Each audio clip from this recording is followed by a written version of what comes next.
Hello, everyone, and welcome back to the Archival Discourses. It's been about over a month. I had a bit of a break on the channel, but I'm back.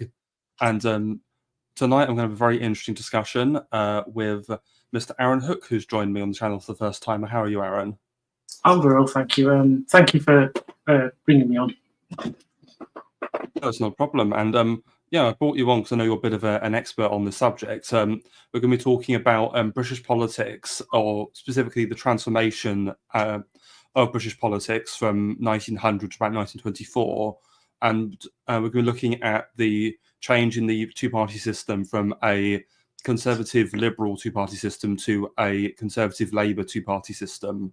And the real question is, why did we see this decline of the Liberal Party and their replacement by Labour? And one of the reasons I really wanted to talk about this is if anybody's been paying attention to British politics since last year's general election, we'll see that again we're seeing a change in the two-party system where we're seeing the chronic decline of the Conservative Party and the rise of the Reform Party. And it's been speculated, if just being talked about in the media, if you look at various pollings, if a general election were held now, Reform would likely win a majority government. The Tory party would be reduced to a pathetic rump of something like 20 seats, and then Labour would be the main opposition to the Conservatives, with at least triple-digit seats, maybe 150, 200 seats. And so again, there's a comparison where we're seeing the death or decline of an older established party and its replacement by a younger insurgent one. And so I think that's why this issue is worth discussing, though. I think the factors involved in both of these changes are somewhat different, as we'll get into. Is there any initial comments you want to make on this, Arron? Or? No, I'd agree. The only thing I would add is I would regard, obviously, I'd say that in the present day, both the Tories and the Labour are in the position of the Liberal Party, where the last general election was for Labour what 1906 was for the Liberals. No, certainly that is a fair point. I definitely would agree that Labour are in a bit of a dangerous position at the moment. All I would say, though, as we'll get into, I believe Labour have a better chance of surviving this precipice than the Tories do. And so, do you want to add something? No. Okay, right. So before we delve into this properly, I do just want to do a bit of a reading from.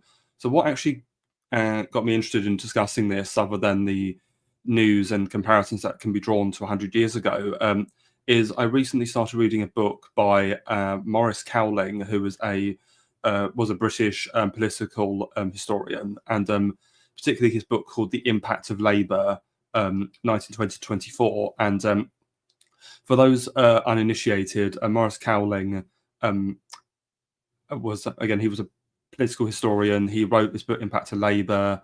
He also wrote another book that was a bit more controversial called The Impact of Hitler, which is looking at the impact of the rise of the mid-century Germans on and the domestic British political reaction to that. He's got other books. He's got one on John Stuart Mill. He's got another one on religion and public doctrine in England. And just to kind of describe him, he's a kind of he's relatively speaking quite a conservative individual. He was a scholar at Peterhouse College in Cambridge. And if people are interested, there was a Jonathan Bowden lecture you can find recently. Skeptical Waves actually has been re-uploading a lot of Bowden's old speeches with better audio, and that one in particular is one of the ones he's done, and it's called Maurice Cowling, ultra conservative extraordinaire. And what's interesting with Cowling is that his main sort of idea or contribution to political history is this idea of high politics, or you could essentially say it's a kind of a version of elite theory for electoral politics, where what the voters don't really so much decide what happens in politics. It's rather the decisions made by political leadership.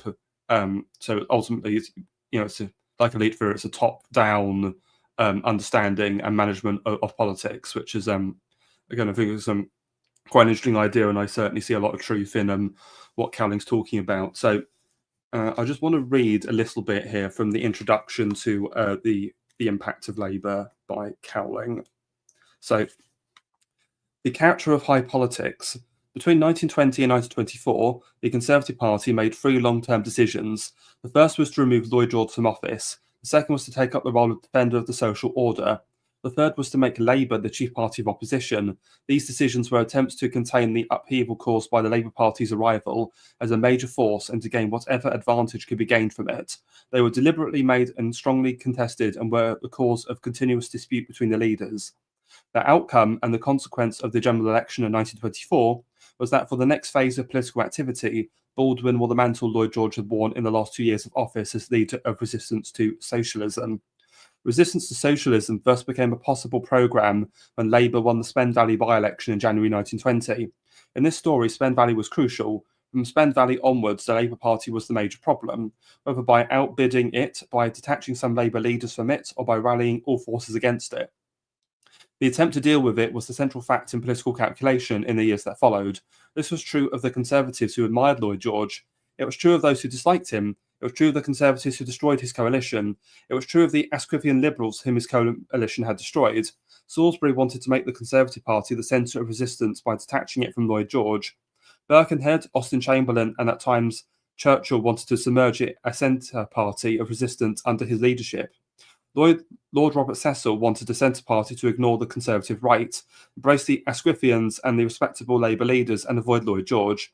Mond, Fisher, and Hilton Young wanted resistance to be led by a progressive Liberal Party with Lloyd George at its head. Gladstone, Cowdray, and Maclean wanted much the same under Viscount Grey. At some points, Rothermere wanted a Liberal-based Centre Party under Lloyd George, Grey, Maclean, or McKenna. At others, he wanted it to be led by Derby, Birkenhead, or Austen Chamberlain. Just as these Liberals and Conservatives sought roles as defenders against socialism, so in the Liberal and Labour parties, others sought scope for futures as leaders of progress against Conservative reaction. Despite instincts which were Conservative in the post-war context, this is what Asquith wanted to do with the Liberal Party. In Thomas's, Klein's and Snowden's calculations, Lloyd George is figured as a possible bridge between conventional radicalism and a Centre Party alliance to which Liberals and radical Conservatives could adhere.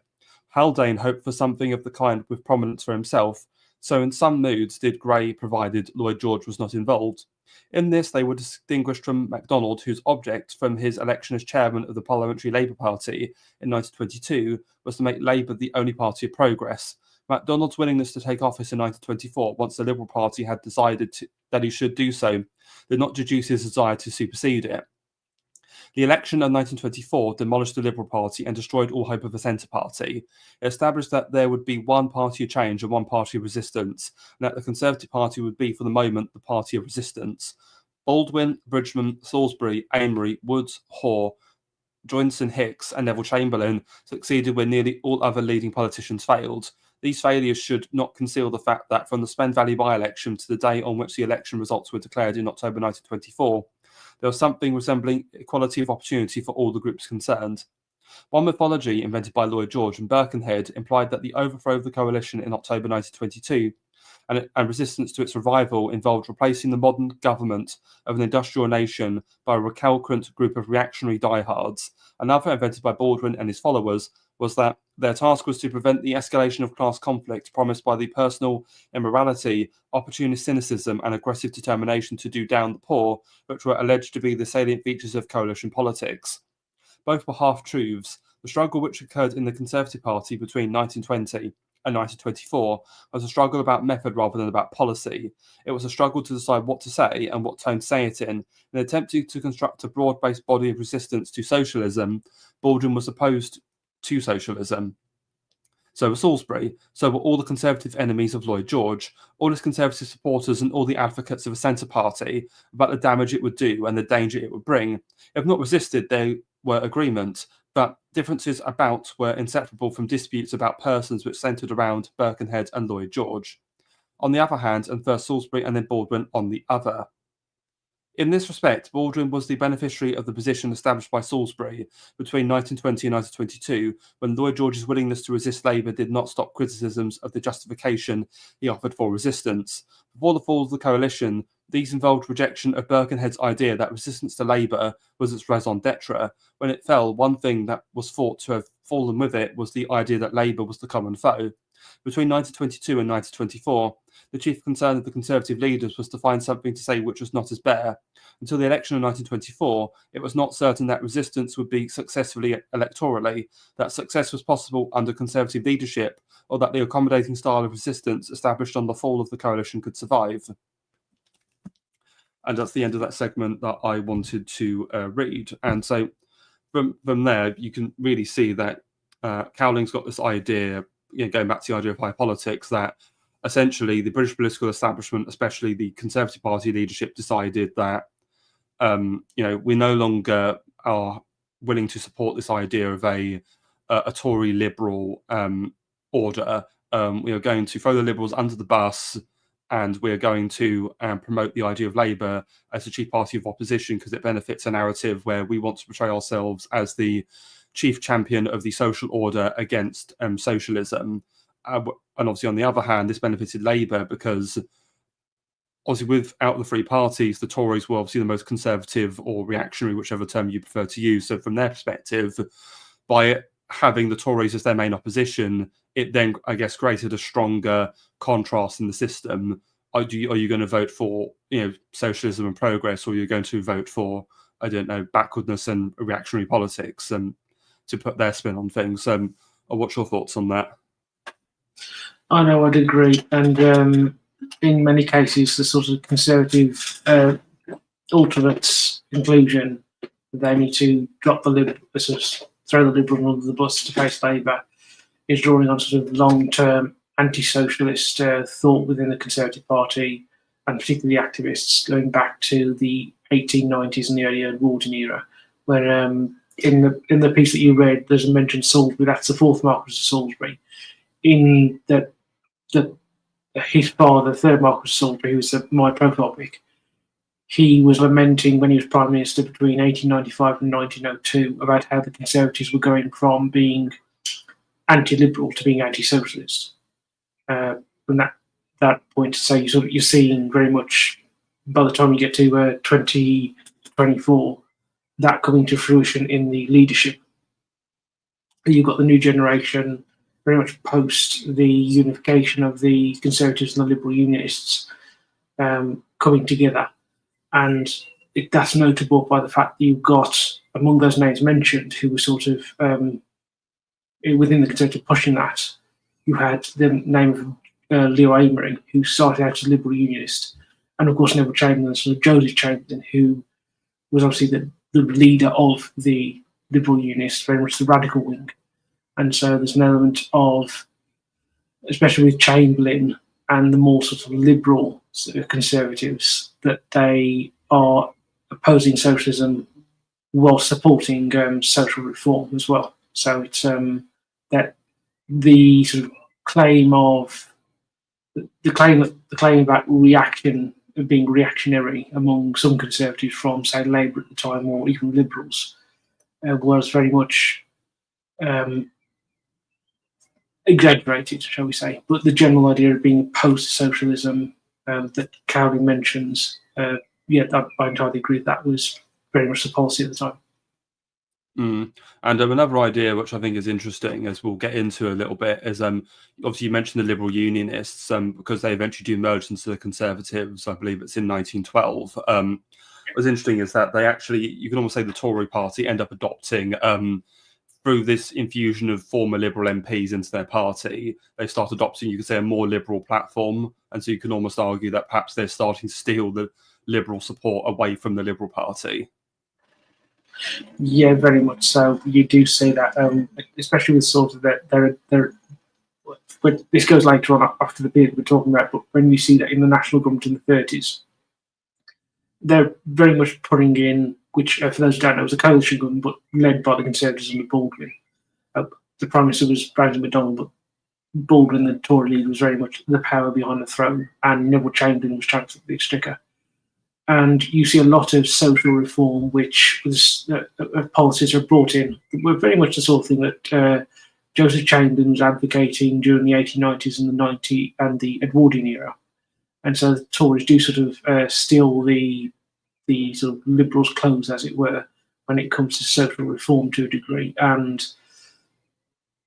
it's very much, and it's interesting that the sort of heartland of that Tory social reform is, as you mentioned, those ex-Liberals, very Liberal unions, particularly in the West Midlands and Birmingham, which is sort of Joseph Chamberlain's heartland.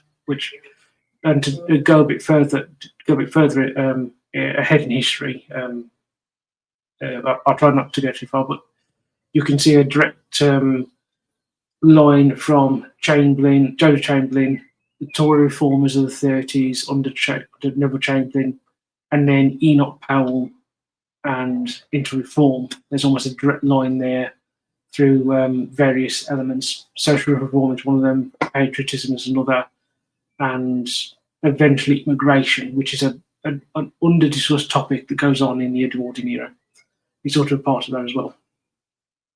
Oh, no, interesting, and thank you for that contribution. So what I want to do now is I just want to go back a bit to the 19th century and look at some of the trends that paved the way for this decline of the Liberals. And so something Cowling comments on is this, just going back to leadership of Gladstone. So ultimately, he believes that William Gladstone, he made several decisions which strengthened his own position of the Liberal Party, but fundamentally, well, rather strengthen his own political strength and leadership, but weaken the Liberal Party long term. And one of these is the decision to implement the 1867 Second Reform Act. So the first Reform Act of 1832, that was the one that really kind of ensured that Britain was effectively almost a one-party state, really, for that period in the mid-19th century, where there was only a couple of token Tory governments under the Earl of Derby. The Liberals really dominated that period. But from 1867, after the Second Reform Act was passed, the Conservatives start becoming a lot more competitive. So that's one decision. And furthermore, from that, you've got, obviously mentioned the Liberal Unionists. Well, it's actually under Gladstone's leadership that you get the Liberal Unionist split. And it's probably worth looking a bit more into the differences. So, because there were really two wings of Liberal Unionists. There's the Radicals, which you mentioned, which are under Joseph Chamberlain. So these are largely urbanite Liberal MPs who support things such as imperial preference or protectionism. So the Liberal Party obviously is a champion of free trade, and the Tory Party, too, by this point, had largely adopted free trade as well. They'd previously been pro-protectionist, but they actually turn more towards free trade under Robert Peel. And something that's also worth mentioning is that Robert Peel ends up breaking away from the Tories with a faction of pro-free trade Tories called the Peelites, and the Peelites will actually merge with the Whig Party to form the Liberals. And what's also interesting is that William Gladstone himself was a former Peelite, so you literally have a former Tory is the leader of the Liberal Party now. And so it's almost like the with the Tories and Liberals in the 19th century, with the Peelites and the Liberal Unionists, you've kind of got a bit of a ships of Theseus going on, where the parties are sort of exchanging sort of ideas through the exchange of these defections of various members between them. And furthermore from that, so you've got the Radicals under Chamberlain, but you've also got what Cowling describes as Whig aristocracy. This is led by the Earl of Hartington. And so this is more representative of the older Whig aristocracy before the creation of the Liberal Party. So this is people, traditionally people like Palmerston, or people like Lord Acton, for example, this kind of aristocratic liberal figureheads. And so, and this actually, interestingly enough, after the Liberal Unionists break away, I think you alluded to this, but this actually causes tension within the Tory government, because ultimately Chamberlain and Hartington would fall out over free trade, because again, Chamberlain wanted protectionism, imperial preference, and Hartington was still committed to free trade. What's also important to mention is the other point in which they did agree on, and which was, I think, the bigger issue which they broke with the Liberals over, was the issue of home rule for Ireland. So this is the idea that we're going to make Ireland into a dominion like Canada and Australia. It's going to be given its own parliament and self-governments. The Tories were vehemently rejected to this because being unionists, and this, again, it's in the name Liberal Unionists. This is why they, I think, more of a bigger reason why they broke away. But the issue with tariffs for the Radicals was certainly a factor as well. And So ultimately, this helps the Tories, well, specifically Salisbury, form majority governments in the 1880s, 1890s. Obviously, these splits happen, and also around this time in the 1880s, there's another act that expands the franchise. I think it's called the Representation of the People Act, 1886, if I'm not mistaken. So again, you've got further increases to the franchise, and again, this keeps making the Tories more electable, because the Liberals formerly, largely their appeal is amongst the professional middle classes, and so as you start bringing in more lower people in the lower social order, even higher members of the working class, which the Tories, especially under people like Disraeli, were appealing to, the other side of one nation conservatism, the unification of the high and the low versus the middle. This does start to become a serious problem. Is there anything you want to add, especially why you think Gladstone decided to support electoral reform, even though it probably wasn't in the Liberals' best interests? Yeah, I think the reason why Gladstone supported it was because he genuinely believes in it, and he attempts to get it through in Lord John Russell is Prime Minister in 1865, and he attempts to get a Reform Act through, but he's opposed by Robert Lowe and a group of anti-reform Liberals known as the Luddites. And then the Conservatives come into power, and they bring in the 67 Reform Act. And this initially causes difficulty for the Conservatives, because they go on to lose the subsequent general election in 1868, and Gladstone becomes Prime Minister. And so Gladstone, one, has a sense that this is a point of principle. It's a continuation of the Reform Act in 1832, and the various reforms, various social reforms and parliamentary reforms have taken place since the late 1820s. So it's very much in that sort of both Whiggish and Peelite tradition. And then he sees that it's, at least in the short term, as it turns out, is electorally a good thing for the Liberals. That then sort of turns on its head in 1874, when the Conservatives get back in power, and as you say, it sort of undermines Gladstone. Though I would say the biggest thing that undermines Gladstone is his conversion to Home Rule. That's what fundamentally breaks apart the Liberal Party, and sort of breaks apart the sort of Peelite Whig radical coalition that forms the Liberal Party in 1859.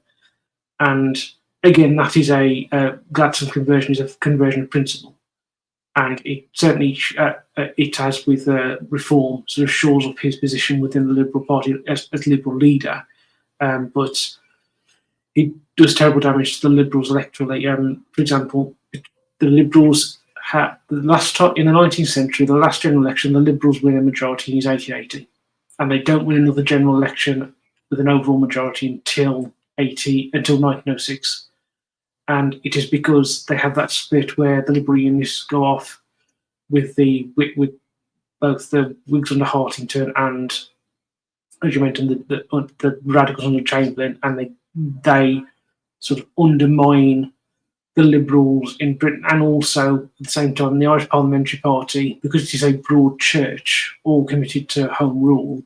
A lot of Home Rule supporters in Ireland who are Liberals tend to vote for the Home Rule Party, the Irish Parliamentary Party, instead of voting for the Liberals. So Gladstone's commitment to Irish Home Rule sort of undermines it with the voters as well, and also the fact that the Irish Parliamentary Party, whilst it is committed to the parliamentary way of getting Irish Home Rule, there are elements of it which are supporters of the Old Fenians and the Irish Republican Brotherhood, the IRB, and that causes a lot of sort of traditional Liberal supporters to turn against the Liberals and support the Conservatives, because the Conservatives are seen as the defenders of law and order and society against Fenian terrorism, because in the 1860s there were dynamite attacks in 1867, and there was also from the United States into Canada. And so there is this, in addition to the breakaway of the Liberal Unionists and the turn away and sort of switching of Liberal-minded voters to the Home Rule Party in Ireland, you have a sort of very sort of fear among a certain section of traditional Liberal supporters that the Liberals are sort of giving licence to Irish terrorism, and so that further undermines Gladstone's, further undermines the Liberal Party, whilst, as you say, strengthening Gladstone's leadership. So it's interesting. It's on the one hand, you can almost say he's being pragmatic because he wants to secure his own position in leadership, but at the same time, he's also being quite ideological, insisting on reform at any cost. We've got to be principled here. Almost dooms him in the long term, doesn't it? Oh yes, absolutely. And with Gladstone, that's quite common. You see it with slightly check that. Well, this is sort of also an element of this is his attitude towards the empire. He is opposed to imperial expansion, and this sort of gets him in trouble when you have the issue of the Sudan and Chinese Gordon. He refuses for a long time to send any troops to get Gordon out of Khartoum. When he finally does send Wolseley up the Nile, Wolseley arrives late and Gordon's dead, and the public regard that as Gladstone's fault. His opposition to imperial expansion and imperial adventures gets, to the public's point of view, gets Gordon killed. And there's also, I should mention the fact that one of the arguments that both Chamberlain, Hartington, and also Salisbury make against Home Rule is that it would undermine the unity of the British Empire, not just the unity of the British Isles. And so Gladstone's very much ideological commitment to not expanding the empire and being, to a degree, anti-imperialist also undermines the Liberal Party while strengthening his position in that ideological way that he is, and that he's very much, at principle, committed to that. I don't know. Is it just me, Aaron Hook? But I'm seeing comparisons between Gladstone and Keir Starmer. Yes. Would you agree? Oh, absolutely. Yes. Though I will say, Gladstone was by every standard a better statesman than Gladstone was an actual statesman and actually to a degree better politician than Keir Starmer ever was. No, that's fair. I mean, Gladstone, from my understanding, at least had some, fire and charisma in him, especially his Midlothian campaign. But Keir Starmer's just got no energy at all. Yeah, no, but I do understand what you mean. Yeah, the fact that their commitment to certain policies, despite the fact that it is utterly unpopular, it is undermining their party. That they are the same in that aspect. In that aspect, they are very much similar. Out of interest, what was Gladstone's religious persuasion? Was he like a nonconformist or like a hardcore Protestant or something? Oh, he was a committed Anglican, but he went from being very high church to being very sort of evangelical. So when he gets elected as a Tory, in fact, I think he goes to Oxford, he actually gets attacked by people because he's that much of a prig in terms of religion. They just don't like him. And then over the course of his political career, when he goes from being sort of a very traditional sort of Tory, when he gets elected I can't remember, I think it's 1834 he gets elected, through to when he becomes a Peelite and then to the Liberal Party, he undergoes a sort of conversion to the evangelical element of Anglicanism, which he's very much a man of his time in that way, that that was something that very much was taking off in the 1840s, 1850s. And there's a very big sort of fight within the Anglican Church during the 1860s and 1870s and into the 1880s between what were known as the writs and the rats, the ritualists and between the ritualists and the rationalists. And the evangelicals were seen as sort of the rationalists, and they didn't like the sort of smells and bells side of Anglicanism. And that caused, that was a fight within the Anglicanism, and Gladstone was very much on the sort of rationalist side for the evangelical, being an evangelical Anglican. And that, again, is part of his sort of reforming, his principles for reform, that the evangelical Christianity had been a big sort of mover in both the abolition of slavery and also elements of parliamentary reform.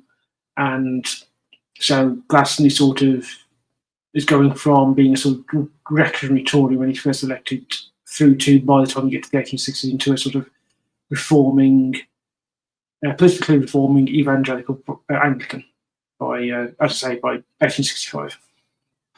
Yeah, the only reason I asked is, again, comparing him to Starmer, there's a kind of very Puritan angle, isn't there? Oh, absolutely. Albeit Starmer's, it's almost like a, kind of like a woke evangelicalism or something, if we're going to use that term. Yeah, absolutely. I mean, Gladstone, there was a minor scandal with Gladstone where he would go to save prostitutes. And to this day, we don't know whether this was him actually doing it, whether this was him saving them or him involving himself with them. He was also mentioned Puritanism. He was very much, he did physical self-flagellation. He would beat himself, I think, regularly over this over his sort of sinful nature, and so that there's a very strong Puritan edge to his politics, which comes through, especially in his sort of denunciations of Disraeli, who he really didn't like, and the sort of denunciations he makes in the late 1870s over the Ottoman actions in the Balkans, in Bulgaria, where there were massacres, and his very sort of strong puritanical, evangelical Christian denunciations in those speeches, particularly in the Midlothian campaign that you mentioned previously. No, very, very, very interesting. But I think we're getting off topic a little bit. Let's get back to the main. So, obviously, we go from the 1880s, 1890s. You've got all these Tory governments under Salisbury, and obviously, an important point to mention is okay. At this point, I actually want to bring up I've got all the general election results from 1900 to 1924, which I'm going to share on screen. So it's probably worth bringing those up while we're having a look. Right, let's zoom in a bit. Okay. Okay, we can see that clearly, can't we? So, okay, so the first one, 1900. So, what's important about this one is that this is during the Boer War, if I'm not mistaken. It's known as the khaki election, and so as we can see, the Conservatives are comfortably re-elected to quite a large majority. It's also noteworthy because this is the first election where you've got Labour running, because they form in 1900. They win 2 seats under Keir Hardie. Because any sort of other comment you want to make on this election, or? Yeah, this is an election that's very much won by Joseph Chamberlain. Joseph Chamberlain is the man who's going out and doing the big election speeches, stump speeches, and he had been influenced a little bit by American politics, so he's travelling around on trains like American presidents would at the time, and he was very much this as you mentioned, it was a khaki election. This was very much stay the course. We're going to beat the Boers. And at the same time, the Liberals were deeply unpopular because they were sympathetic to the Boers, and they were opposed to the war. And this created a real sort of visceral reaction in the British public when Lloyd George, during this election, goes to give a speech in Birmingham. I think it's Birmingham City Hall. There's a riot outside the hall, and he has to be smuggled out of the City Hall as a policeman because people are shouting, "We want Lloyd George," and there was a real fear that they were going to beat him up. And so the Liberal loss of this election is very much a product of them sort of continuing that sort of Gladstonian anti-imperialism.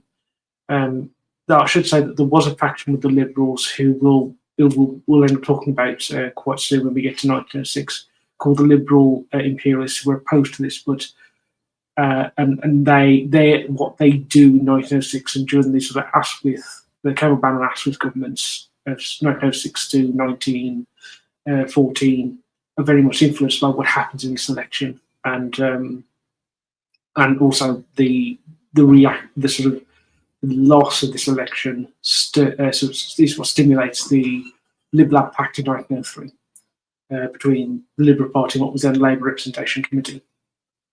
Thank you for mentioning that, because Yeah, that's that significant event Cowling does bring up, that this so it's called the Gladstone-MacDonald Pact of 1903. So we've got obviously this is William Gladstone the younger, the son of the former Prime Minister, who's the chief whip of the Liberal Party, and you've got Ramsay MacDonald, the later first Labour Prime Minister. I think at the time he was one of the leading figures in the Labour Party, and so they agree this pact where at the next election Labour agree not to stand candidates in any Liberal-held seats, but in exchange the Liberals won't run candidates in any seats that Labour are targeting.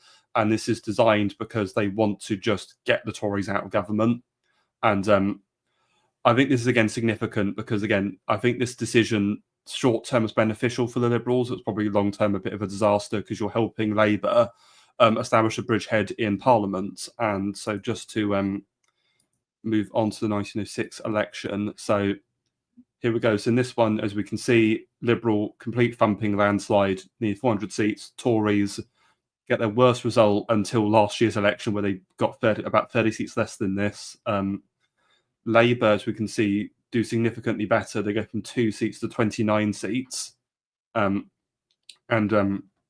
Yeah, so they see they're starting to creep up. And one thing I also think is quite interesting is if you look at the turnout. So at the last election, there was 3.2 million voters who cast a ballot. In this election, there's 2 million more people casting their ballot. Now, obviously, we can see there was an 8.1% increase in the turnout at this election.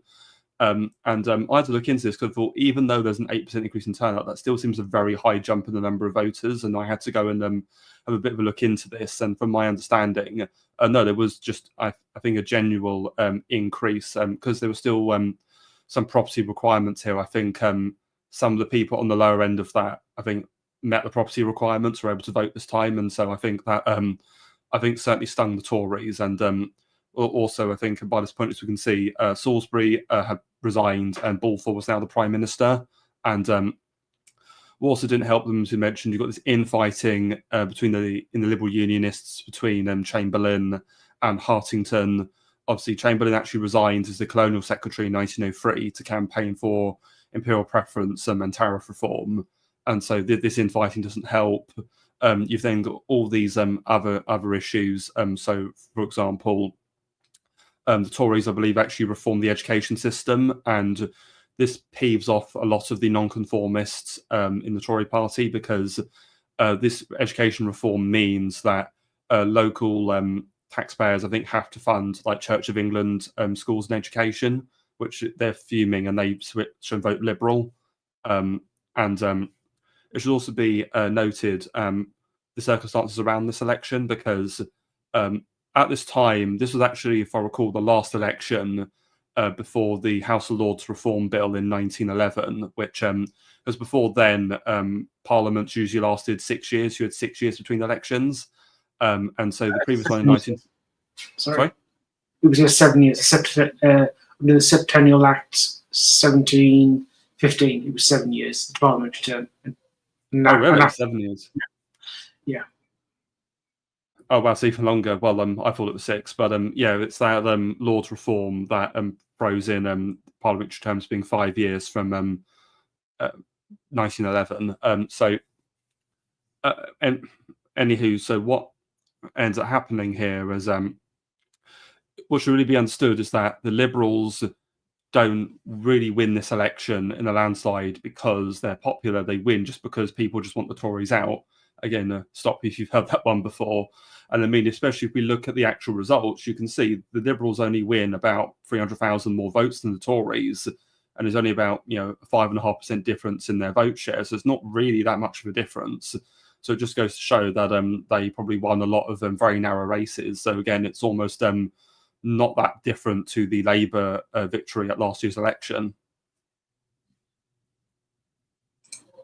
Yeah, I would just add a couple of things. You mentioned the sort of division over tariffs with the Liberal Unionists. This also affects the Conservatives. The Conservatives are equally split over the issue, and this is one of the things that leads Winston Churchill who was elected as a Conservative in 1900, to defect to Liberals in, I think he does this in 1904. And there's a split in the Parliamentary Party. between sort of free traders and protectionists. However, in the country, the party overall goes over to the protectionist stance. However, Balfour refuses to take a position either way, and it sort of damages his position with the party. If he had taken a stance either way, the Conservatives would simply have been in a better state, but he just chooses not to. And then he makes another significantly bad decision, which is in December 1905, it's sometime in late 1905, he just resigns as Prime Minister and goes into opposition, and Campbell Bannerman and the Liberals become the government, and then they call the election. The election is entirely something that Balfour didn't need to do that. As split as the Unionist coalition of the Conservatives and Liberals were over the Liberal Unions over the issue of tariff reform, they could have gone on for another 2 years and probably got themselves into a better shape for an election in 1907. But Balfour just gives up, and that gives the Liberals a chance of power. And at this point, those Liberal Unionists I mentioned, so that would be Asquith, Grey, Haldane, and to a lesser degree the former Prime Minister Lord Rosebery, has significant power within the Liberal Party around Campbell Bannerman, and they, being part of sort of a determination to get the Tories out, they firmly bring this election out to sort of capitalise on the Conservative mob of popularity. And you mentioned the Education Act. The non-conformists weren't Tory voters; they were Liberal Unionist voters, particularly in the Midlands. That caused a huge difficulties for Joseph Chamberlain, because a lot of those voters in Birmingham and in the West Midlands were Methodists, and as you mentioned, they really weren't interested in paying for Anglican schools at all, and so they obviously go to the Liberals in 1906, and so 1906 is a complete smash for the Tories and Liberal Unionists. And it's as I mentioned earlier, it's the first time since 1880 the Liberals have an overall majority in government. It's also something that's interesting, isn't it? Comparing 1900 to 1906, is again, it's like the Tories going from 2019 to 2024. You win this massive majority to suddenly having one of your worst results in history. Oh yeah, absolutely, and as with the Johnson and Sunak governments and Truss governments, it's entirely self-inflicted. And it's largely, I personally blame it on Balfour, because he just refuses. One, he brings in that Education Act, which just undermines a good portion of the Liberal Unionist vote, and then he just refuses to take a position on protection, and the government is completely rack-baying fighting. That was a choice of his. If he'd taken a stance either way, the government would have appeared united, and I have no doubt they probably would have won a subsequent general election, even with the ill effects of the Education Act. But his unwillingness to even say, I'm in favour of free trade, or I'm in favour of protection, sort of damns the Tories to an election loss, in the same way that the Tory leaders, particularly Sunak and Johnson, unwilling to be actually conservative and bringing proper red meat policies, sort of damn the Tories to their election defeat last year.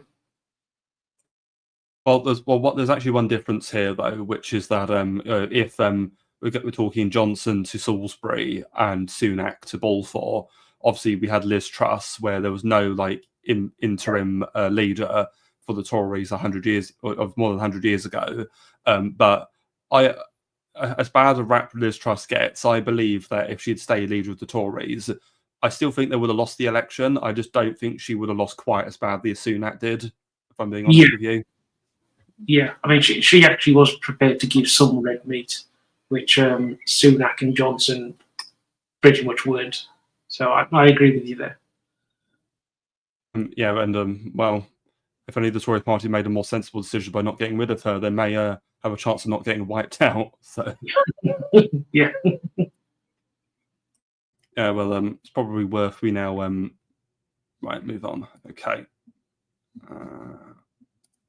Okay, so Then we come to 1910, and this is interesting because this is one of the few years where we have two elections in 1 year, and so in this one we can see another small increase in turnout, though not a huge number overall, because again this is still before the universal male suffrage comes in. So we've got by this point, obviously Campbell Bannerman died in 1908, and Asquith is now the Liberal leader. Balfour's still the Tory leader. And Labour, again, have now got Arthur Henderson as their leader instead of Keir Hardie. So this election, it produces a hung parliament. So we can see both Tories actually win more votes than the Liberals, about 200,000 more, but they win 2 less seats. And so what Asquith is able to do, he's able to use the Irish Parliamentary Party over here to use them to prop him up, essentially. And what ends up happening is there's a second election in December 1910, and that's called by Asquith because he wants obviously to try and win an outright majority. So he calls this December election, and again, it's more or less the same result. He loses 2 seats, the Tories lose 1 seat. So again, there's only 1 seat between them, and again, the Tories win more of the popular vote than the Liberals do. But again, you see Labour in the January one, it went from 29 to 40. Here they go to 42. So again, they're slowly but steadily increasing their seats. And what's interesting in this one, they actually had a slight drop in their vote share and still won more seats. So yeah, they're slowly building that bridgehead. And what's interesting is that there was a bit of a drop in turnout in this one. So again, we can see that how fragile really that 1906 win for the Liberals was, because again within one cycle they're down to being a hung parliament. So is there anything you want to add to these 2 elections in 1910 or? The elections obviously are fought on the issue of the People's Budget, when Lloyd George had in 1909 tried to pass a budget and got vetoed by the House of Lords. And for the Liberals, they threaten after they go to the country and they ask Edward the Seventh to make it. They initially asked Edward the Seventh to make a load of peers. He refuses because they don't have an electoral mandate for that. They have the election, and he agrees to do that. Then he dies, and George V comes in and he says, "You made that. I will accept that decision if you get another mandate." And because he argues the point that promise was made by his father, not him, and so he can't be expected to hold to it. And so that's where you get the second election. And these 2 elections bring about the Home Rule crisis that will dominate British politics pretty much from 1910 to 1914, where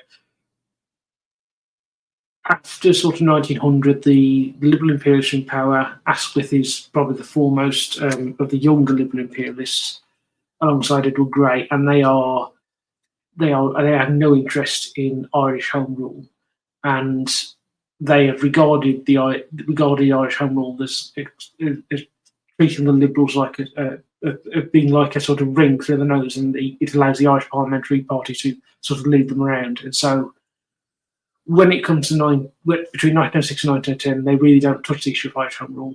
Then they have these 2 elections, and obviously at that point they are reliant on the Irish Parliamentary Party, and so Home Rule becomes an issue, and this again affects the Liberal Party in a way that sort of leads to the fundamental undermining of it alongside the Labour Party, and it causes the growth of the Ulster Unionists in West and Northern Ireland to really come to their own. They come into existence with the Ulster Unionist Council as a part of the Irish Unionist Party, which was officially part of the Conservative Party, but in Ireland they were their own party.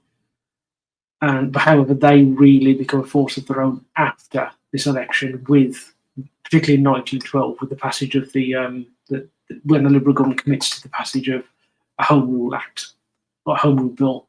And so these 2 elections sort of set the course of what goes on for the next 4 years, and it sort of damages the Liberals deeply.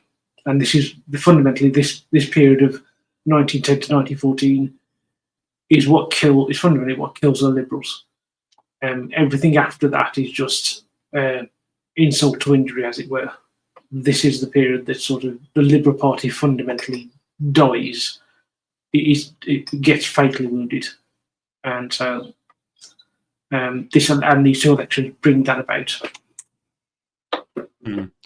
And yes, and it's probably worth going over as well that obviously with the Liberals losing their majority, they're now dependent on other parties such as the Irish Parliamentary Party or even Labour, and so again that causes even more division because you could be seeing that Liberal voters probably aren't happy, especially if Asquith is enacting stuff to please Labour, which most Liberal voters don't want, and especially when we have the 1918 Representation of the People Act, which massively expands the franchise. I'll also think be the real final nail in the coffin. So it should be noted that after this election, because then we have World War I in 1914,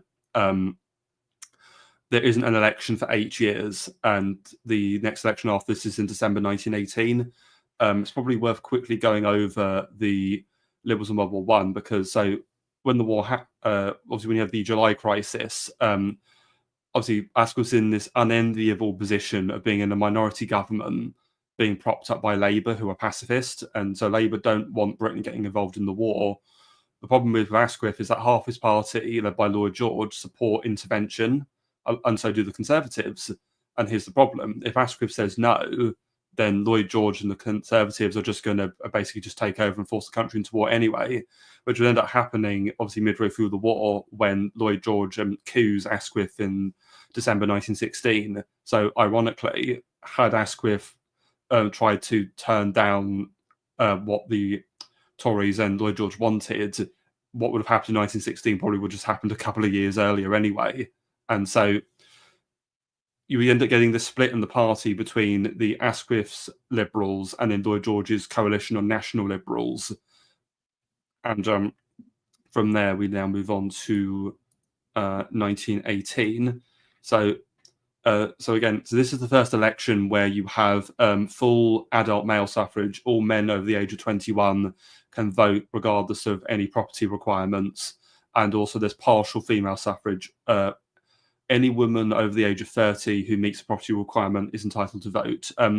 So if we're looking at raw numbers here, we can see 10 million. So that's about double what the last election was. So that's a massive increase. Though what is interesting is that the turnout is actually quite low because it was because I think when I've checked this, that in 1918 there were 21 million eligible electors in the United Kingdom. So only about, as you can see, just under half of them actually to bother to turn out and vote, which is an interesting indictment of democracy, isn't it? But with this turnout, we can see that. So we've got the coalition, which is the Tories under Bonar Law, Lloyd George's coalition Liberals, and they win a thumping majority.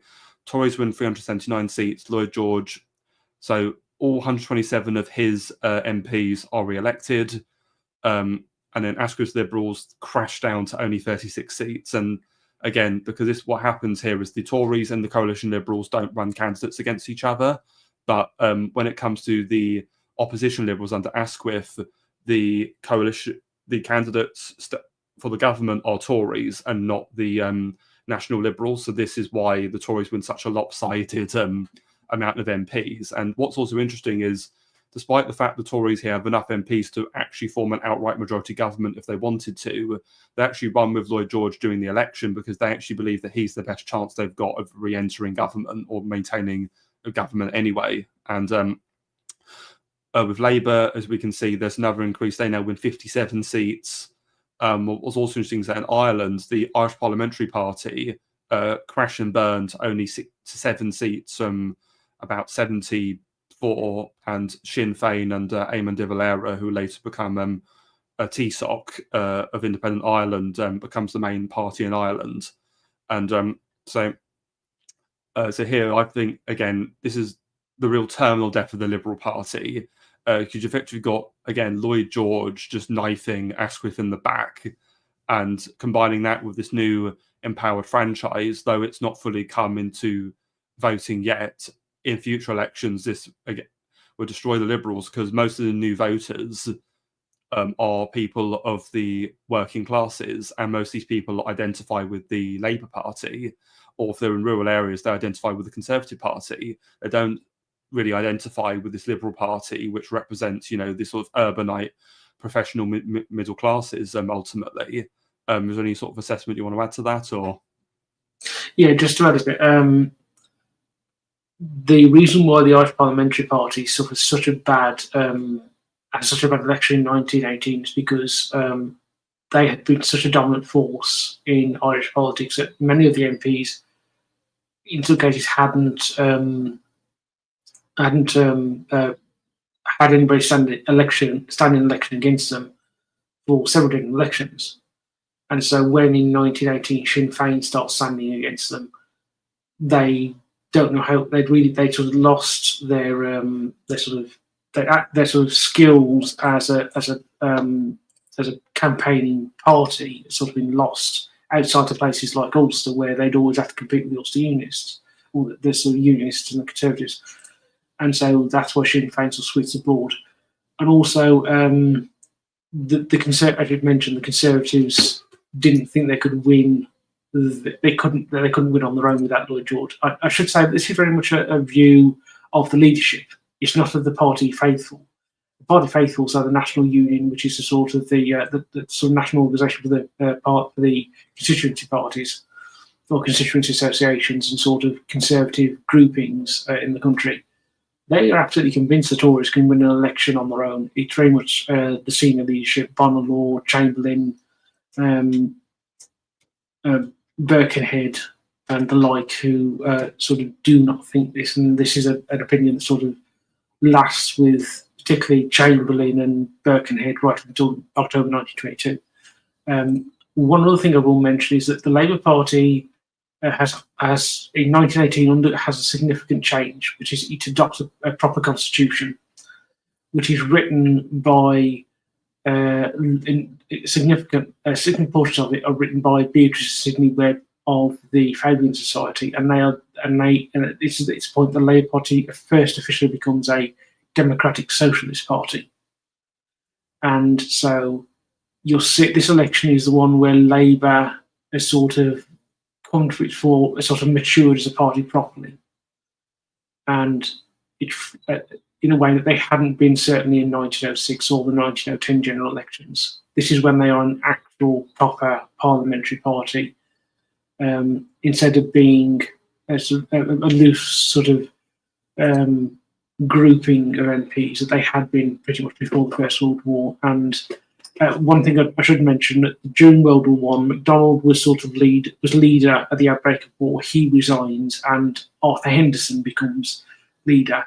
And when the coalition government is formed in 1916 under Lloyd George, Henderson joins that government as Minister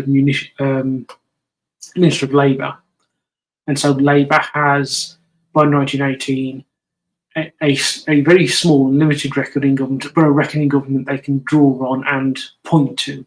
And so that sort of brings them to the attention of prospective voters who wouldn't necessarily have noticed them before.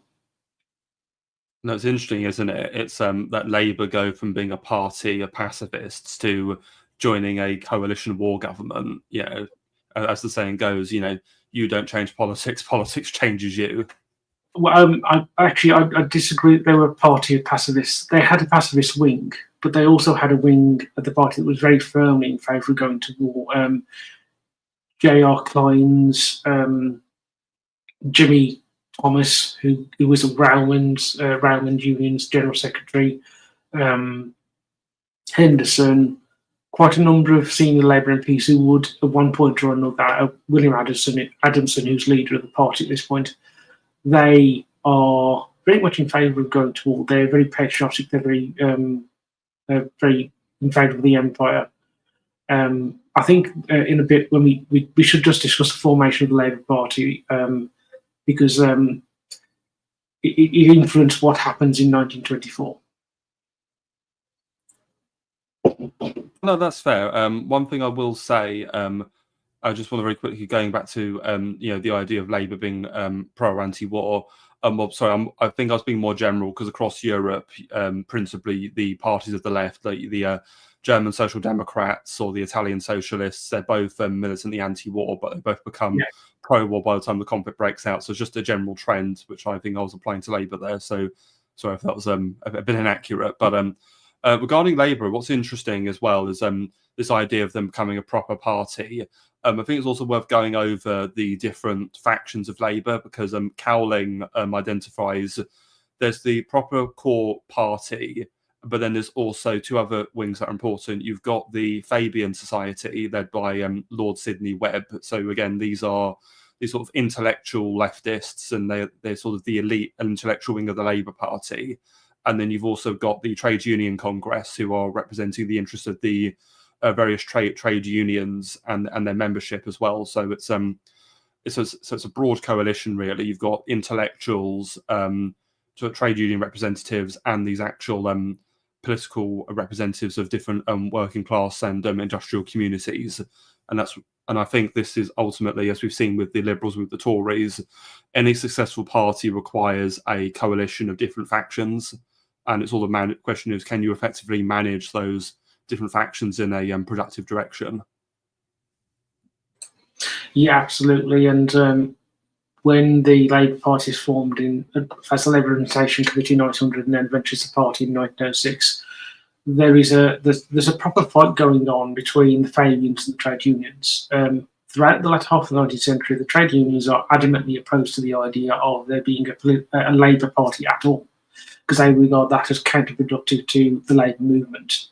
And this means that whilst there are individual quote-unquote Labour MPs in the 11 candidates, some of whom become Labour MPs, quote-unquote, from the late 1860s onwards, those are backed by individual trade unions. This is not something that's endorsed by the trade union movement as a whole. And also, the trade unions were quite ideologically diverse. There were Tory supporting trade unions or Liberal supporting trade unions. There were Social Democratic supporting trade unions. And there were very few actual socialists. And there's a very famous quote from Keir Hardie when the Labour Party is formed in 1906. He just basically, I'll get it up. He states that because of sort of the opposition of the trade unionists towards socialism, he says the trade unionists must not be frightened by the word socialism, and socialists must not attempt to draw the trade unionists further than he is prepared to go. And so you have this careful balance happening pretty much from 1900 till 1918 of keeping the trade unionists and the Fabian Society on side. And one element to this that rarely gets mentioned about the earliest Labour Party is that there was a big mass socialist movement in Britain called the Clarion Movement, which is focused on the Clarion newspaper, the Daily Clarion, which was founded by and mainly led by a former British sergeant, a British Army sergeant, and campaigning journalist called Robert Blatchford. And Blatchford was a socialist, but he wasn't a Marxist. And this is something that needs to be pointed out. Even the socialists within the Labour Party at this period are not in any way Marxist. Hugh Gaitskell, who leads the Labour Party in the 50s, famously remarks that Keir Hardie owed far more to Methodism and Robert Burns than Marx does than he did to Marx. And Robert Blatchford is very, very vocally anti-Marxist. He makes it clear that his socialism is socialism of humanitarianism, not Marxism. And a lot of the Labour leadership are very anti-Marxist. And even within the Fabian Society, though there are individuals who are openly sympathetic to the Soviet Union, so famously H.G. Wells, George Bernard Shaw, and the Webbs, the Fabian Society on the whole is very much a very sort of reformist socialist movement. It is not trying to bring about radical revolutionary change, and that is true of the Labour Party as a whole in this period, and essentially up until 1980. The Labour Party does not want to, as it were, upend the table of British politics, they want a seat at it. And so that's very much what you see when with the way that Labour act from pretty much 1916 onwards until they go into government in 1924. Very interesting. It's almost like the Labour are distinctly British or Anglo worldview of like socialism or leftism, rather than this continental Marxism. That's quite interesting. Thank you for sharing that. Absolutely. One thing I will add is that sort of remains true of the Fabian Society up until the 1980s. That they are very British. You particularly see that in the second generation, which is after the period we're talking about, but they're very British, and they're very importantly in favour of the British Empire. And the Labour Party doesn't, for example, really accept decolonisation until after Suez, when it becomes inevitable. And the empire is a very strong thing for the trade unions in this period particularly. And during the First World War, there's a sort of a coalition between the trade unionists in the Labour Party, Jimmy Thomas and J.R. Clines, and the old imperial proconsuls like Milner, and I forgot the name, the chap who was in Egypt, Lord Kramer, or? Yes, that's it, yeah. And they sort of form an alliance through, I've forgotten the name of the organisation. It's founded in 1916, and it promotes sort of war work and a good, close relationship between effectively the Tory party and the trade unions and the Labour Party. And so, as you say, they're extremely British and they're extremely proud to be British. And that's what that is actually true pretty much of the Labour Party and the Fabian Society up until the 1980s. But then they come under the influence of the Euro-communists, and through the Fabian Society, you get New Labour which is where New Labour draws most of its ideas from, and by extension, the present Labour government. Wonderful, fantastic. Right. So I was going to say something else, but I've lost my train of thought now. Right. Well, let's move on. So, as we're talking about 1918, it's now probably worth moving on, because one important event that happens between 1918 and the next election, which is 1922, is that a year after the election, as mentioned by Cowling in the introduction, there was a by-election in Spen Valley in the north of England, and so this was a seat that had been won by the coalition Liberal candidate Thomas Whitaker, but he actually dies, and there's a by-election, and so in this by-election, Labour actually win it. And what's interesting is the Liberal Party candidate was John Simon, later Lord Simon, who had been the former Liberal MP for the seat before he'd lost it, and the government MP Fairfax actually comes third.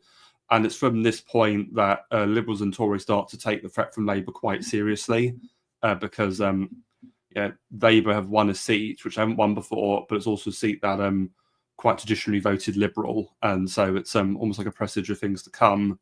And there's this what sort of sets off alarm bells, and they're going to 1922. So by this point, in the run-up to this election, what happens is Bonar Law gets sick of propping up Lloyd George, and so he kicks Lloyd George out of the coalition, and then he calls an election to get a mandate for the Tories to govern alone. So despite winning less seats, he is able to still win enough based on the new size of the House of Commons, which had been shrunk a bit, that he now has a sole majority government on his own. And as we can see, Labour become the official opposition for the first time, winning 142 seats.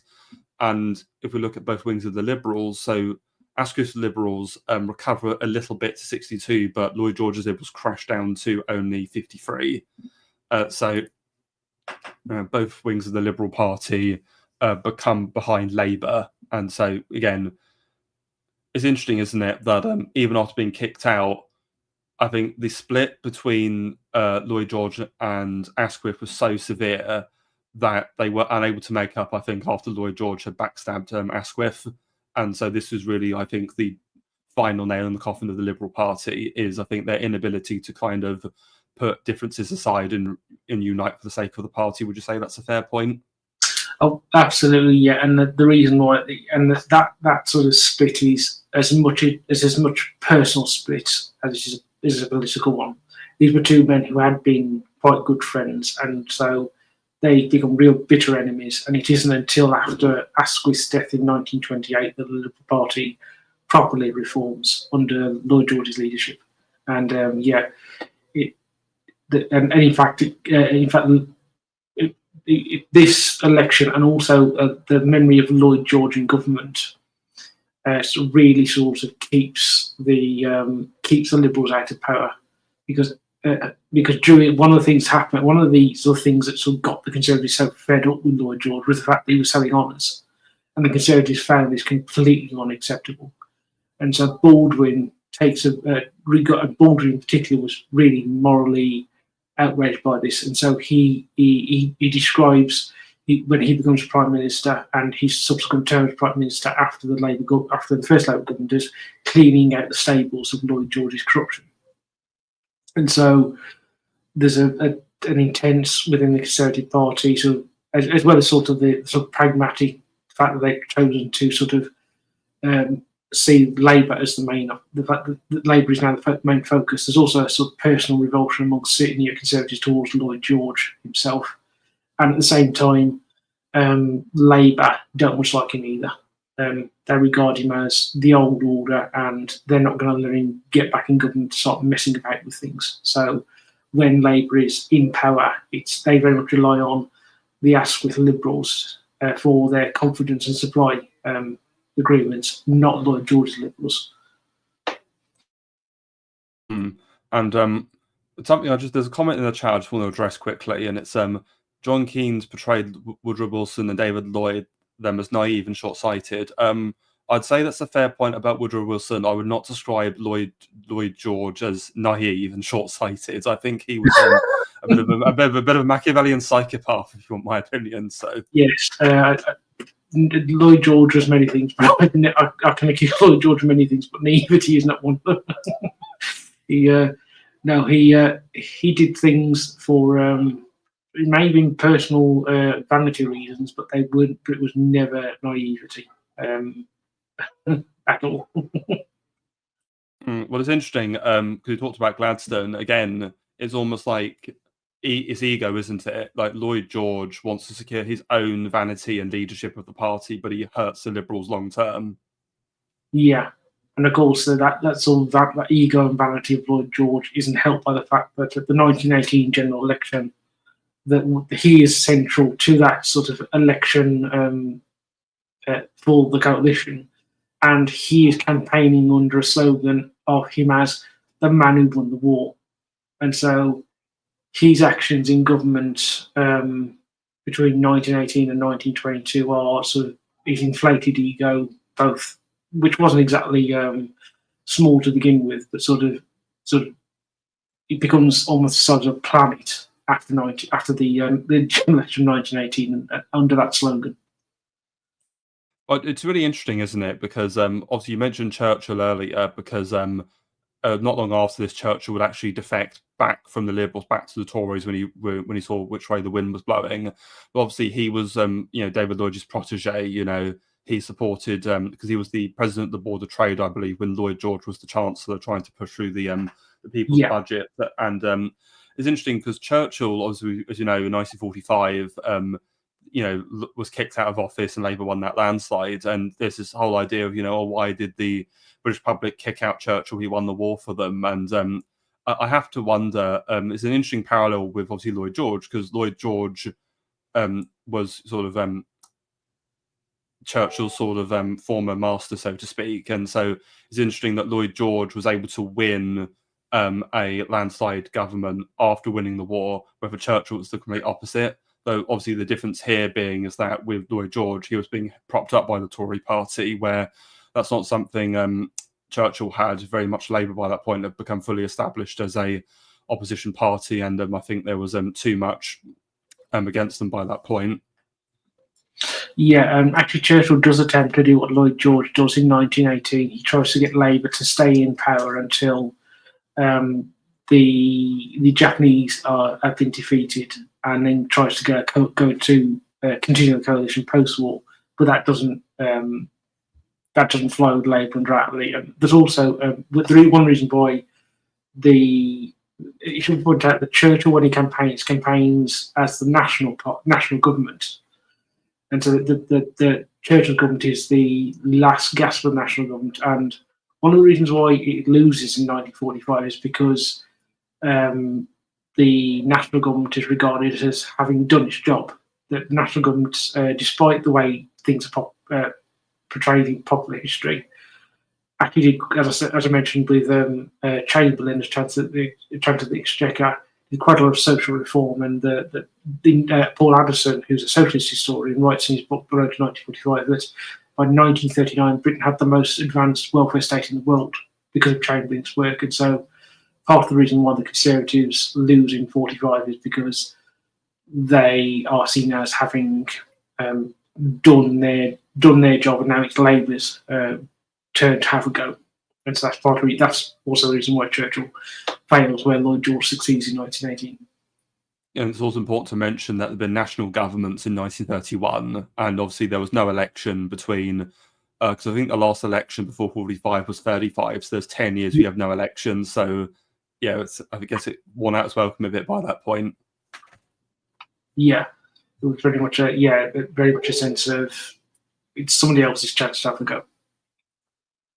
Certainly. And one other point about Lloyd George, because there's a point Cowling mentioned in the introduction, which is this idea of a potential centre party where the Tories are the right, Labour are the left, and a newly formed Liberal Party could be a centre party, and you have a three-party system, but it doesn't work out. And well, one reason I think that didn't happen is this bitter enmity between Lloyd George and Asquith. I think had Lloyd George not backstabbed Asquith, I think that might have been possible in the future, but in the timeline we ended up with, that wasn't going to happen unless Lloyd George swallows his pride. Another aspect which I think is really interesting to talk about is, again, we talked about social reform. Well, I mentioned the People's Budget. So the Liberal government, when Lloyd George was the Chancellor, was the beginnings of the British welfare state. And it's interesting that with the increase in turnout, because in this election, you see turnout jumps up to 73%, and you've got 13.7 million voters. If you compare that to December 1910, the electorate was almost a third of the size of that. So you've got millions more people being able to vote, and including mostly working class people. Hence why Labour does so well here. There's this idea that you could say that Lloyd George, had he led the centre party, there's this idea that working class would have remembered what he'd done regarding the People's Budget and bringing through reforms for things like healthcare or other changes, and that possibly he could have won a lot of working class support around the Liberal Party. And what's your thought on that? Do you think that's plausible, or? I don't think so, because by the time you get to, even by 1914, the Liberal Party is not seen as the party of the working man. It's seen as a party of more as sort of businessmen, more so than the Tories were. And also, Lloyd George, when he in the sort of 1918, 1922 period of government, he opposes, for example, there's a commission that is carried out. I can't remember the man who leads it, but essentially it's into the mines, and this commission comes back and says you should simply nationalise the mines and run them as a nationalised industry. And Lloyd George opposes this, and this causes a big controversy among sort of working class voters, and particularly those in heavy industry and the mines, who regard this as a betrayal. And so I really don't think that sort of centre party. I think it was one name for it was going to be the United Constitutional Party. That would not have worked. And it should point out that I mentioned previously that Lloyd George was selling honours. One of the reasons why he was selling honours was to fund the establishment of this party, and that's why that causes that real enmity with people like Baldwin and the Conservative Party. This sense that Lloyd George is sort of morally corrupt as well as being actually corrupt in terms of selling honours. So I think, even if he had succeeded in establishing this centre party, this United Constitutional Party, it wouldn't have succeeded. It would have crashed and burned, mainly because mainly because of Lloyd George's personality. Even if he'd been able to sort of swallow his pride and reunite with Asquith, it would have crashed and burned because Lloyd George at that point had become so toxic to both sides, but to the two other parties in British politics, it would have fallen apart in front of the electorate, or would have been come apart in front of the electorate. No, and just going on this map of the electoral results, as we can see, obviously Labour have won the southern Welsh valleys, and obviously there's a lot of industry like mines and etc. And it's important to note that before the rise of the Labour Party, Wales actually tended to vote for the Liberals, and so again, another reason this is so disastrous for them, that a area of the country that reliably voted Liberal and not Tory has now gone over to the Labour Party, and you can imagine that whole, not wanting to nationalise the mines. You can really see how that really was a bit of a silly decision, wasn't it? Well, from a political survivability standpoint. Yeah, absolutely. And it was a decision they probably could have got the Conservatives to accept, because during the general strike, Birkenhead remarks that, well, this is just before the general strike, where they're sort of negotiating with both the miners' leaders and the mine owners. Birkenhead said, I used to believe that the mine leaders were the most idiotic men in Britain, and then I met the mine owners. And so I can quite imagine that Lloyd George sort of could have convinced the Tories by just introducing them to the mine owners, who were not the most, so we say, intelligent of men. And so could have used that, the nationalisation, as a way of buggering up both the miners' union leaders and the mine owners. No, interesting. And right now, I think it's time to move on. So this bit of politics is quite interesting because we've just obviously had the election in 1922. Well, we have 3 elections in 3 years. You've got 1922, 1923, and then 1924. As far as I'm aware, Arron, I don't think there's been any other period in our political history where we've had so many elections in such a short time, other than 2015 to 2019, where we had 3 elections in that 5-year period. Yeah, I think you are right. This is the only period. The only period that comes close between this and that period more recently is 74, when you have the 2 elections. But other than that, no. This is I don't think between then and now we've had effectively a year between an election. The only example I can think of is a few years ago, the Israelis had something like 3 elections in the space of a year or something. Yeah. Netanyahu trying to balance a coalition out of that bloody mess. But so what happens here is that between the 22 election and this election, what happens is Bonar Law is terminally ill and he resigns and then dies, and then Stanley Baldwin becomes the new Tory leader. And now you could ask a question: why do you call an election where you've easily got at least another 4 and a bit years till you've got to have an election and you've got a majority government? And well, the reason he calls an election is because there were some divisions in the party over free trade, because Baldwin wants to implement protectionism, imperial preference, the carrying on from these ideas of Joseph Chamberlain, and obviously his sons Neville Chamberlain and Austin Chamberlain. And so he believes that if I try to govern now and implement this, there's going to be a deep rift and we might lose a future election. If I run an election on this platform, I could then perhaps bully the other Conservatives into going along with what I want to do, because, well, look, the public clearly wants it, so what's the problem? Now, this does backfire because he runs and he loses their majority, but they do become the largest party. And what I find interesting is that if you look at the actual raw numbers of votes, the Tories only lose a very small percentage. They only go down about 0.5%, and the turnout doesn't change very much either. However, what happens here, and the reason they don't do as well, is because the Liberals have reunified under Asquith, and the Liberals win 158 seats. So again, this is the last time I believe the Liberals have triple-digit seats. After this election, they would only be in the double digits. And then here we've got Labour under Ramsay MacDonald. They actually win 191.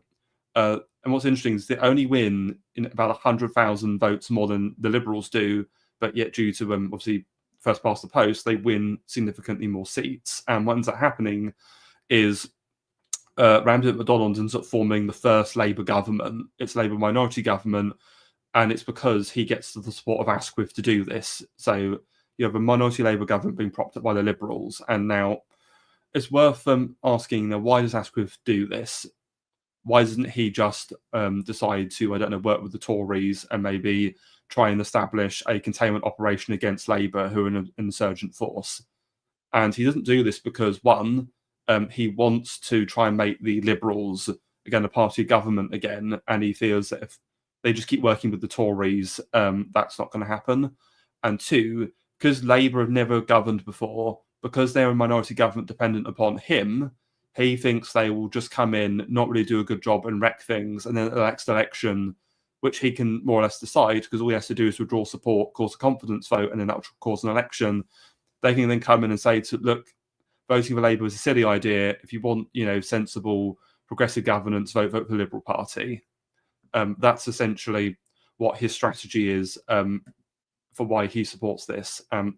Anything you want to add to that, Arron, at all? Or? Yeah, just about the Conservatives. In addition to having sort of that split over tariff reform, the Baldwin is, as he mentioned, very much a tariff reformer. There's also the fact that the Conservatives have not fully united from the Lloyd George coalition years. That there are senior Conservatives, both Chamberlain brothers, particularly Austin, as well as Birkenhead, are on the back burner, and they've been very critical of Baldwin. And also, there's the manner in which Baldwin becomes Prime Minister and Tory leader. When Bonner Lord dies, he, without putting in writing, says that the then Foreign Secretary, Lord Curzon, should become Prime Minister. However, Baldwin, via his right-hand man, J.C.C. Davidson, sort of rigged things in cahoots with the King's Private Secretary, Lord Stamfordham, with a letter that was almost certainly fake from Bonner Law endorsing Baldwin as Prime Minister. So Baldwin as leader is not entirely stable, as it were.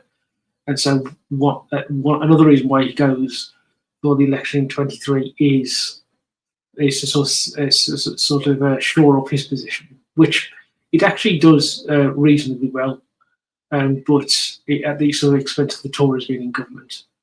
And the one thing I've also mentioned is that when I mentioned previously that the Labour Party is very British, and they don't want to overturn the table of British politics, they want to have a seat at it.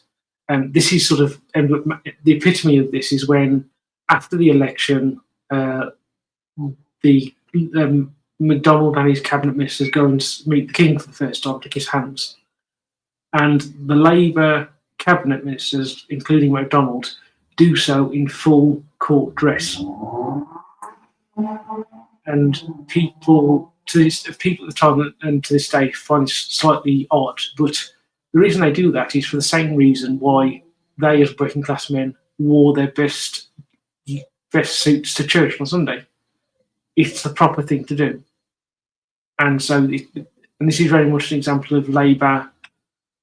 That thing I said, that Labour wanting a seat at the table, not to overturn it, and this is part of the reason why Labour is so easily accepted as the second, as sort of the opposite, taking over the Liberal position as the party of sort of the left, because they are very clearly not, for all of sort of the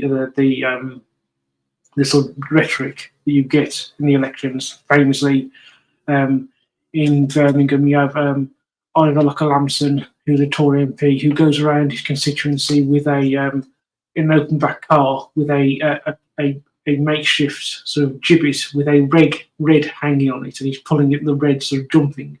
For all of that rhetoric that was going on, there was an acceptance by the Conservatives and by the King that Labour were not a revolutionary force. They were not going to be a British. This is not British Bolshevism. This was very firmly a a party that can be an acceptable party government. No, thank you. And there's another point as well that's worth bringing up is now I want to come to the 1924 election.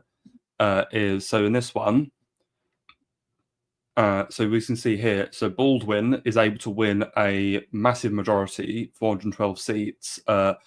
Labour lose a few seats, but still respectable. And then the Asquith Liberals completely collapse. And we can actually see both Tories and Labour actually win more votes at this election, especially as there's been a bit of a jump in turnout, and the Liberals lose a load of votes. So I've seen explanations of this election being essentially that by Labour forming their own government, even though it was a minority government and for only about a year or less than a year, that in itself, and you've mentioned that whole ceremony of them meeting the king, was a massive act of legitimation, and that made them again socially acceptable to vote for. So now, ultimately, anybody who was kind of left of centre, they felt fine voting for the Labour Party, because again, as we've gone back to earlier, there's this idea that Labour and Conservatives, their whole reason for voting for them is not because you like the Conservative Party or like the Labour Party. You simply hate their opponent, so you'll vote for the opposite in order to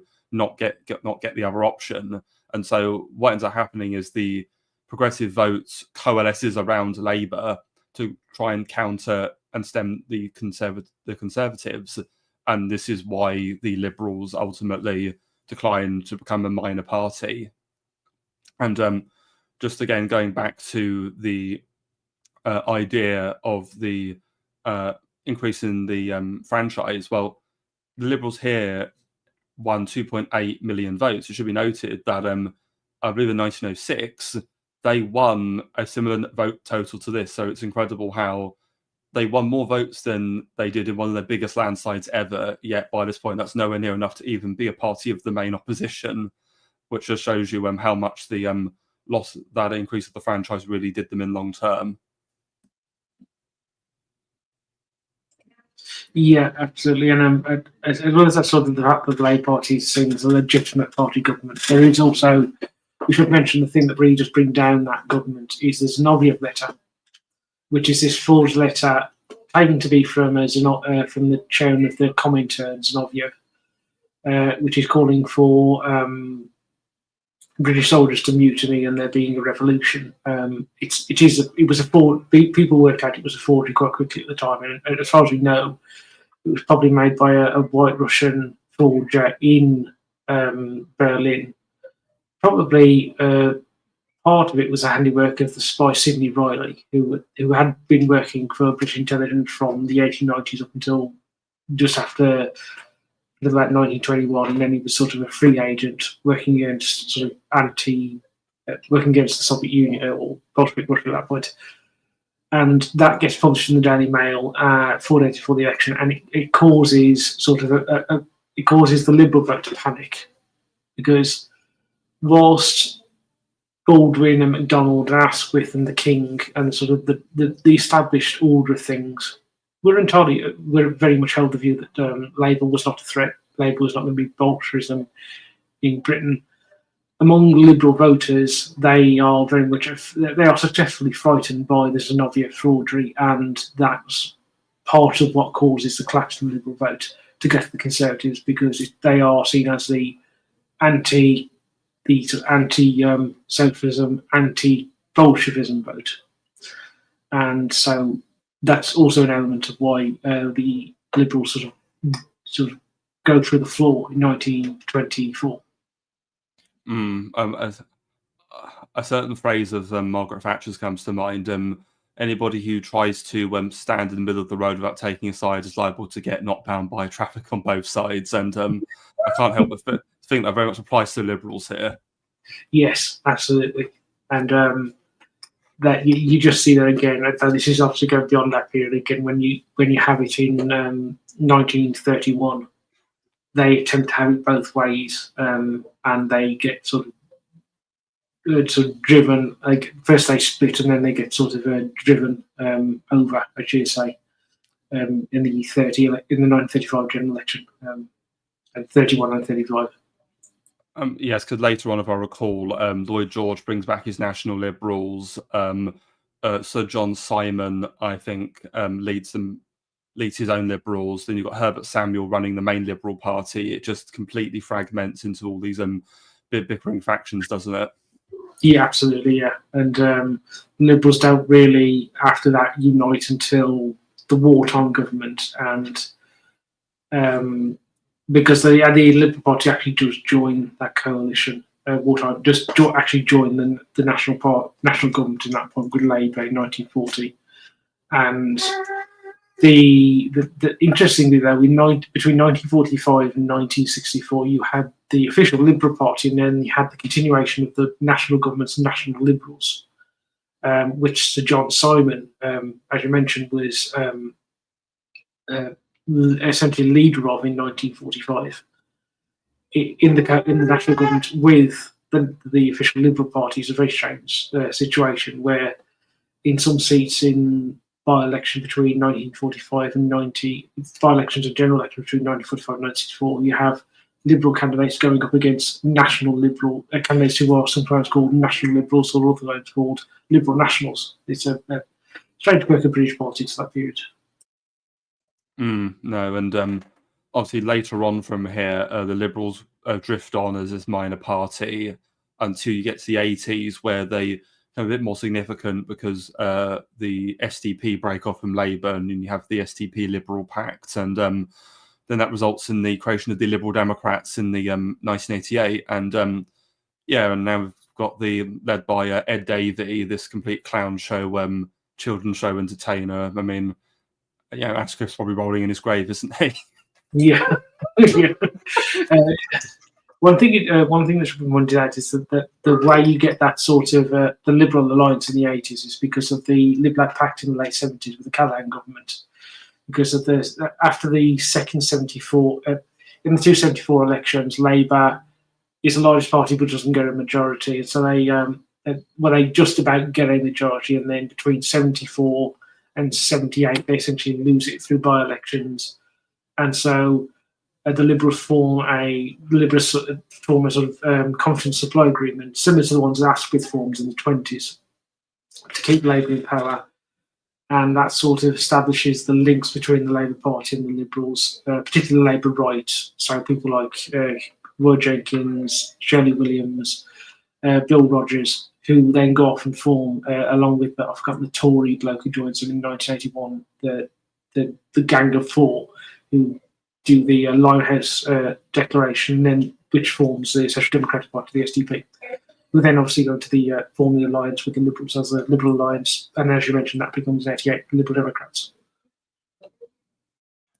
No, thank you. And so just to talk about things a bit more broadly again. So ultimately, I want to compare things now back to contemporary situation regarding obviously reform potentially replacing the Conservatives. So what comparisons can we draw between the rise of reform to the rise of Labour? Well, one is obviously they're an insurgent party that are eclipsing an older established party. And what's more noteworthy is the Conservative Party is obviously one of the most successful political parties in the history of Britain, and not just Britain, but Europe and even the world, dare I say. So that feat in itself is quite incredible. But other than that, there's quite a lot of differences if I'm thinking about it. Well, one I would say is that, broadly speaking, the Liberals were a party of the left, and so were Labour, and obviously Tories and Reform are both principally parties of the right on paper. So again, that's one difference. Another difference is as in terms of why the Liberals declined. Again, a lot of the factors that were there simply aren't there with Reform. Again, we've not really had a change to the franchise. I mean, the only real change I can think of is between 1924 and now, and 45, they did lower the voting age to 18, and they did enact full women's suffrage. But other than that, I don't really see that much of a change. It's still mass electoral politics. The only difference you could say is the regarding immigration, where you've had obviously an increase in a non-white population into the country, who then obviously have their own political views, and that impacts their voting patterns, and Reform sort of reaction to that that's probably one element regarding the change, but rather indirectly. Another thing I think as well to consider in terms of differences is that we've not really with the Tories, the Tory party, I'd say, are quite split. They do seem to be doggedly keeping it together. They're not really fragmenting. Robert Jenrick, when he lost the leadership election, hasn't buggered off and formed his own party. The only other thing we could say is that a lot of former Tories have gone to join Reform. So perhaps that's a different way of a split. So rather than forming their own party, they're just joining Reform. Whether that's to apply pressure or to maybe pave the way for a potential Tory Reform merger, that's obviously something else that could be an interesting outcome. That's an outcome I really would not desire to see. Is there any opinions you have on this? Or I would agree that especially that difference, the fact that the Conservatives are not splitting. To my mind, the Conservatives won't split. I think they're probably going to suffer almost existential crisis after the next election, so they'll lose badly, but they'll remain one party. I do think you'll probably see a merger between Reform and the Tories. Probably actually in the same period, but more like the eventual merger of the Liberal Unionists into the Conservatives, where with the Tories being the Liberal Unionists in the situation and Reform being the Conservative Party. You may well, I could see that. In terms of with Labour, the sort of similarities between now and sort of the early 20s, I think that 2024, the general election, was very much the 1906 for both the Conservatives and the Labour Party. And this, I think you and I disagree here, Amber. I do think that the Labour Party is going the same way as the Tories, especially after the next general election. I don't think they will survive, and I think this will be I think the next general election will be for the Labour Party, like 1922. It will be the last time that they are in power as a majority government. Well, one thing I will say to clarify is that I definitely agree with you that Labour are in decline. Where I differ is that I think that Labour might be able to survive this if they play their cards right. Because ultimately, if we look at Starmer, all his rhetoric is directed at Farage and countering Reform. Again, I think what Starmer's trying to do is essentially kind of do what the Tories did in 1924. They're presenting themselves as safeguarding the existing order against an insurgent party, albeit this time if the so-called Party of Progress is the one defending the social order, or perhaps we can say that Labour are the Conservative party and the Reform are the more, what's in their name, reforming party, so to speak. It's interesting, isn't it, how that's been flipped? Yeah, no, I can see that. Yeah, I'm just, for me, I just think that they've been too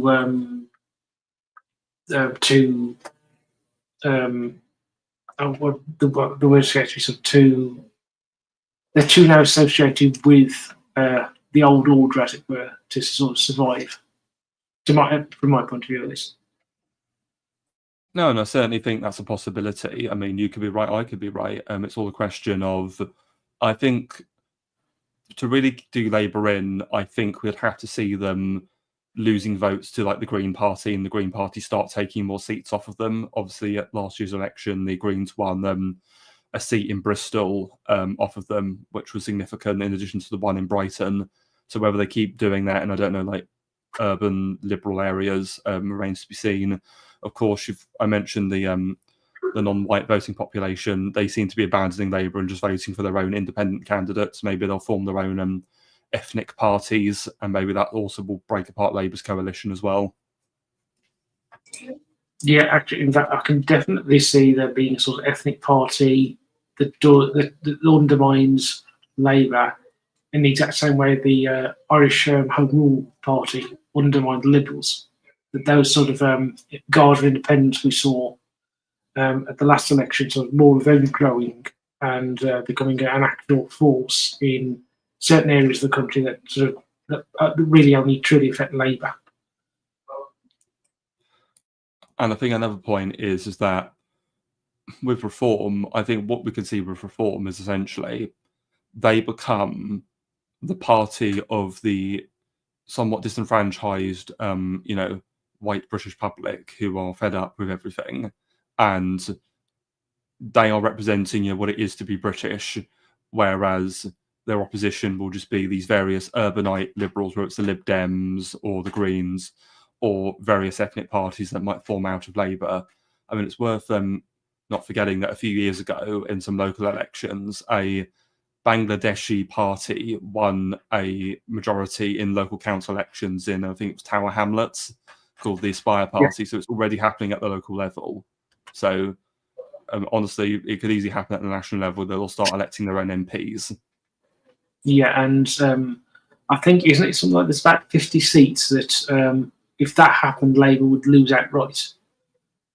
I think it's something like that, particularly up in urban areas and areas of the north of England. That if those ethnic parties formed, Labour would just lose outright, either to those parties or to it would have been the Conservatives, but now to be Reform. So yes, exactly. And so ultimately, you're left in a situation where Reform are going to end up, whether they want to or not, representing the interests of the mass of the British people, and then you've got these various, liberal leftists or ethnic parties in opposition. Ultimately, that could be the direction we're going to. Absolutely, yeah. Okay. Well, we've been going for an hour and 45 minutes. Is there any final comments you want to make before we wrap up? Actually, yes. The one thing I will say, and this is it's about this period, but it's more particularly about the Fabian Society. Something I've seen that people on the sort of online right, British online right, mention about the Fabian Society, which is there is this idea, this sort of image people portray of the Fabian Society as this sort of secret society that's full of communists. One, the Fabian Society has never been a secret society. It's very much been a very open about its political strategy, and its sort of influence on the Labour Party is something that both the Fabian Society is very open and proud about, and the Labour Party is very open and proud about. And the second is that idea that they are somehow communists is not true. Except they are, well, to the degree that they have sort of accepted it in the more modern era of through the Euro-communists and the Trotskyites in the 80s. Before that, other than sort of individual members like the Webbs and H.G. Wells, though he very much soured on the Soviet Union and George Bernard Shaw, the Fabian Society was never this Bolshevik revolutionary force in British politics. It's very much a gradualist, reformist, socialist movement. As much as I don't like it, to describe it as both a secret society and one attempting to bring back communism is just inaccurate. I know, and I'm actually interested in learning more about the Fabian Society. Earlier this year, I did a stream with Semi-Agog on the Milner Group, and another book I sort of discovered after reading The Anglo-American Establishment is there's a book that's all about the Milner Group's relationship with the Fabians, which I thought would be quite interesting to look into at some point. So, yeah, definitely. For all of my dislike of them, they are actually a really interesting group, and even the individuals involved are sort of fascinating, especially as they evolve over the decades. So, from the sort of first generation of some Wells, Webbs, Shaw, into the second generation, we have particularly the Fabian Colonial Bureau, which is very influential on the Labour Party's colonial policy towards Africa in the 40s, and essentially Labour Party policy towards decolonisation until Suez. It's an international organisation, and it should be pointed out that despite claims at the moment, Keir Starmer was, as far as I can tell, until very recently, a member of the Fabian Society, and he's when he sort of set out what was sort of Starmerism for the first time in 2021, I think it was, he did it through a publication of the Fabian Society, and that the current government very much is, as in Labour was, a product of the Fabian Society sort of intellectual hothouse. Well, it'd be interesting, isn't it, if we do see the collapse of Labour as a political force, what will happen with the Fabian Society? Will they just become the think tank behind other parties of the left, or will they wither and die because they've no longer got a front from which to operate through? Yeah, given how sort of influential they've been, I think they'll just either they will join the new sort of party that replaces Labour, or they will found it essentially,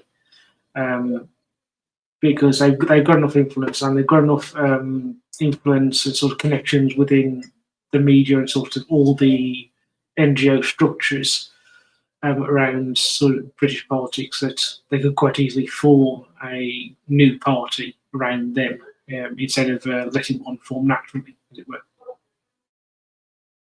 Oh no, I suppose that's a fair point. Okay, just check. We've not had any super chats, and I will just say this coming from Distant Night. 0 seats across the board. Yes, yes, yes. 0 seats forever. And is there anything you'd like to share before we get out of here? I am my channel is Arron James Hook on YouTube, and it's Arron Hook on X.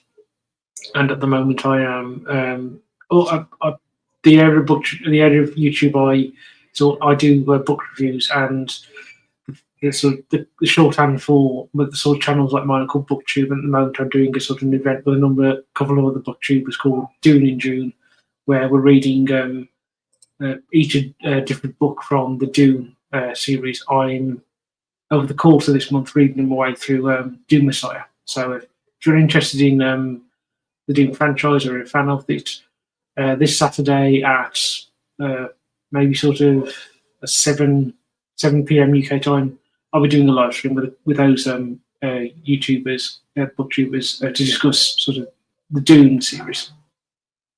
Oh, interesting. Yes, I read the Dune books a few years ago. They're great. I love the original, and Dune Messiah I find particularly interesting.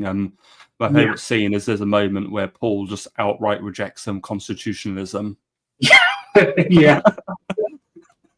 Yeah, the way I'm doing it is I'm reading sort of 70 pages a week, and the first 70 pages I've read, that scene's come up, and it was quite entertaining to read. Sort of based and demastropilled. Yeah. Yeah. Very much so. Yeah, so in terms of this channel, as people know, I took a bit of last month off because I got a bit burnt out. I hope to try and do this again more regularly, probably not as regularly as I was doing previously, so watch this space.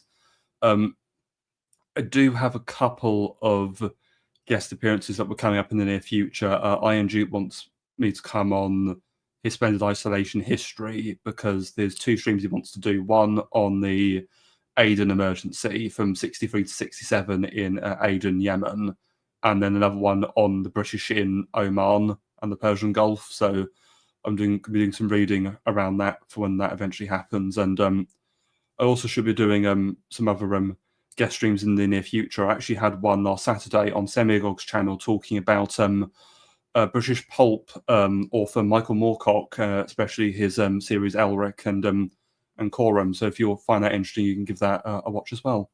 Other than that, thank you everybody for watching, and good night.